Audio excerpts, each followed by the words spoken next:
যুক্তরাষ্ট্রের দীর্ঘদিনের মিত্র ওমানকে এবার সরাসরি বোমা হামলার হুমকি দিলেন মার্কিন প্রেসিডেন্ট ডোনাল্ড ট্রাম্প। ওয়াশিংটনে এক মন্ত্রিসভা বৈঠকে তিনি বলেন, হরমুজ প্রণালী আন্তর্জাতিক জলসীমা, ওমানকে সবার মতো আচরণ করতে হবে, অন্যথায় দেশটিকে উড়িয়ে দেয়া হবে। মার্কিন পররাষ্ট্র দপ্তরও পরবর্তীতে এই বক্তব্যের সত্যতা নিশ্চিত করেছে।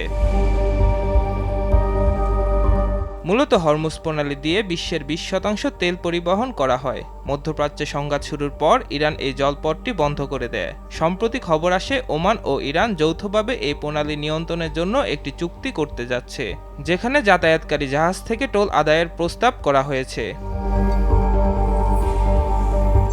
যুক্তরাষ্ট্র এই চুক্তির খবরকে সাজানো গল্প বললেও বিশ্লেষকরা বলছেন ভিন্ন কথা। তাদের মতে ওয়াশিংটন কোনোভাবেই হরমুজ প্রণালীর উপর ইরানের আইনি বা প্রশাসনিক নিয়ন্ত্রণ মেনে নেবে না।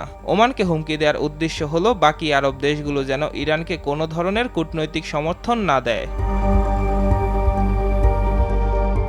তিব্বত লাক্সারি সো, বাংলাদেশের রূপ। ট্রাম্পের হুমকির পর ওমানের পাশে দাঁড়িয়েছে ইরান। ইরানের পররাষ্ট্র মন্ত্রণালয় ওমানের প্রতি গভীর সংহতি প্রকাশ করেছে। তারা যুক্তরাষ্ট্রের আচরণের তীব্র নিন্দা জানিয়েছে। ইরান বলছে, ওমানের উপর মার্কিন কর্মকর্তাদের এমন হুমকি কোনোভাবে মেনে নেওয়া যায় না। মানবাধিকার কর্মীরা ট্রাম্পের এই মন্তব্যকে মাফিয়াদের মতো আচরণ বলে সমালোচনা করেছেন। ওমান সবসময় এই অঞ্চলে শান্তি বজায় রাখতে মধ্যস্থতাকারীর ভূমিকা পালন করে এসেছে। বিশ্লেষকদের মতে ওমানকে পাশে পাওয়ার এই ভূরাজনৈতিক লড়াই মূলত হরমুজ প্রণালীর মতো গুরুত্বপূর্ণ অর্থনৈতিক করিডোরের উপর আধিপত্য বজায় রাখার চেষ্টা।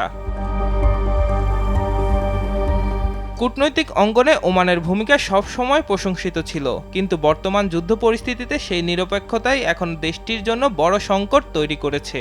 ট্রাম্পের এই একগুঁয়েমি মধ্যপ্রাচ্যে চলমান যুদ্ধ পরিস্থিতিকে আরও কতখানি ভয়াবহ করে তোলে, এখন সেটাই দেখার বিষয়। আজহার স্বপ্নীল, RTV।